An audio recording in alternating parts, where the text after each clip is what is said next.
This is a presentation needs assessment. This assessment helps in the decision-making process in a work environment, but it can also be used in a home environment. In this presentation, we will use a home environment. The test subject's name is Lucy, who is 25 years of age and is a financial analyst. For her recreational time, she enjoys to read, exercise, and play soccer.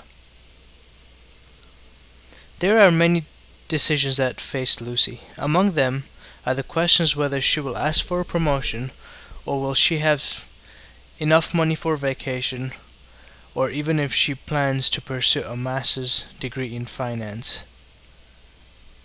There are 3 steps that will be used in the assessment process. First, we will identify the mitigating factors that will influence the decisions. Second, we will determine the importance of each factor by calculating the range and average based on a 0 to 7 impact scale.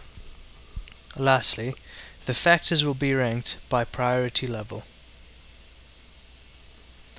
This picture of the Excel spreadsheet shows mitigating factors or considerations on the furthest left-hand column, with money, leave time, extra work, ability to take classes, and cost of vacations all included in this criteria. Each were tested with their decisions, judging them on a 0 to 7 scale as stated previously by calculating the averages and ranges by subtracting the highest value from the lowest value. The calculations help us determine whether each of the considerations were either essential, rapid, or periodic.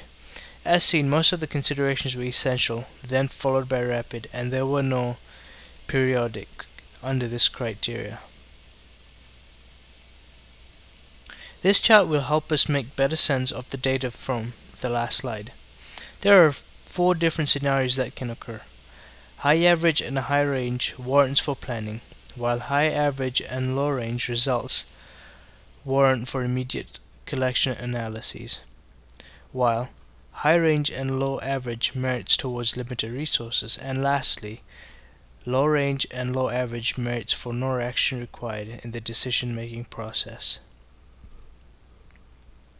Therefore, after looking at the 4 different scenarios, the data can be analyzed. For example, with money having the highest average but lower range, it shows that an immediate analysis needs to occur. While, on the other hand, in another example, cost for vacation, which has a lower average and a higher range, warrants for limited resources, thus suggesting Lucy should not pursue this option in the decision-making process when determining her needs, as it shows inefficiency to do so. Therefore, in retrospection, after the analysis process, this helps us separate our needs from our wants.